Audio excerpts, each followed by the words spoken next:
Well, folks, we're back with a special edition of Shop Talk. As you know, we've had this series of points champions at Lakeside Speedway, and we're back with Chad Clancy, the points champion in the Grand National class this year at Lakeside.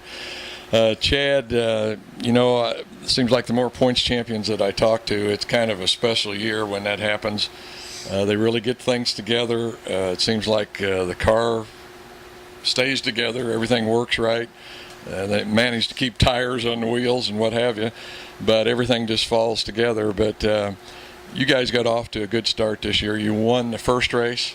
No, we got second the first night. Broke a gear in the heat race and had to start last on the field and got up to second. And we were close, but we didn't get it.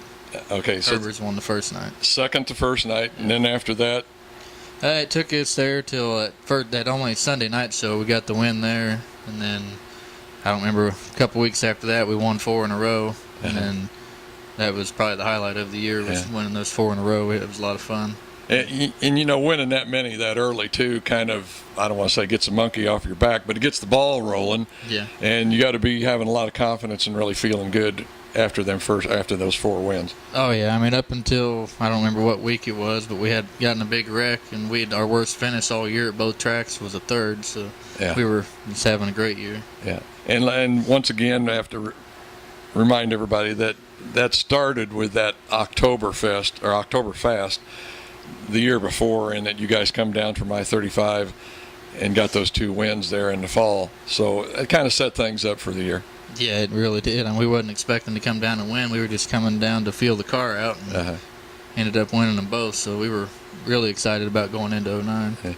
What to you has been the big difference coming from the short tracks up north over to Lakeside and running over there? What's the big difference between those small tracks and then running at Lakeside?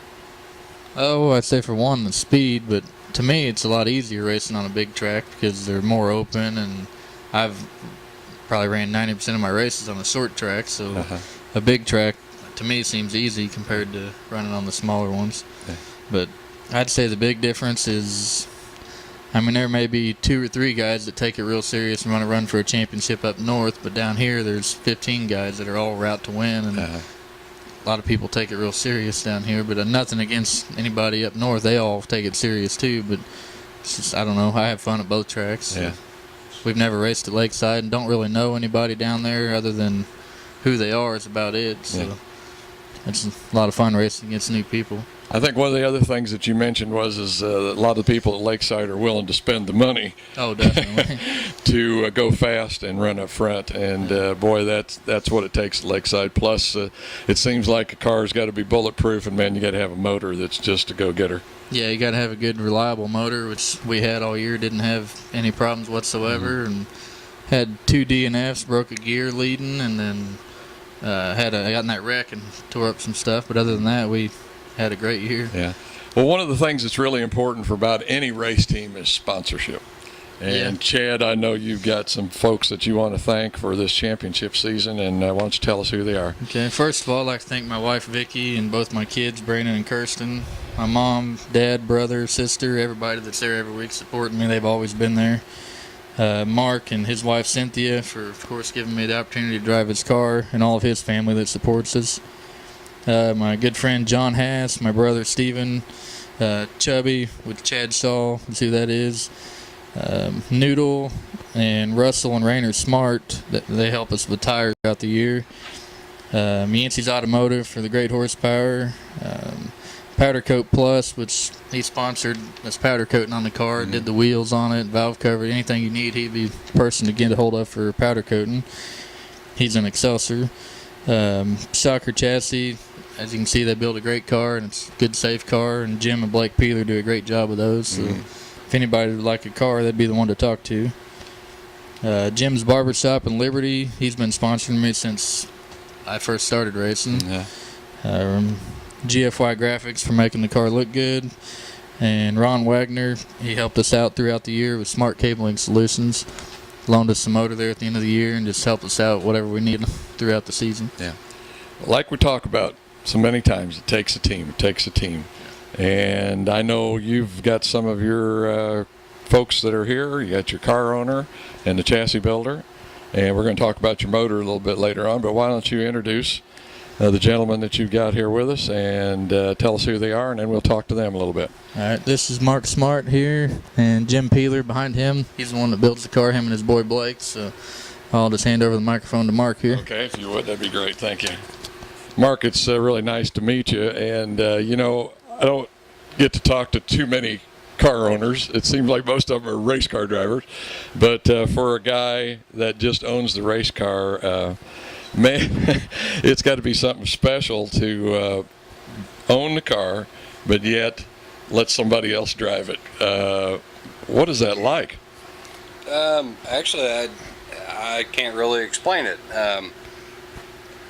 I've actually drove myself, and a few years back I started out at I-35 Speedway, and I was just burnt out, money-wise, and Clancy had actually blew up a couple weeks after we started the season, and I asked him if he wanted to drive my car if he was running for points, and he was kind of hesitant the first week, so we skipped a week, and then the second week I went into Yancey's shop where he was working, and he's like, "What are you doing this weekend?" And I said, "Well, I'm not doing much." And he's like, "You're not racing?" I was like, "No, I'm not." And I said, "If you want the car to run for points, you can take my car until you get yours fixed." And he ran the car, and we won at I-35, and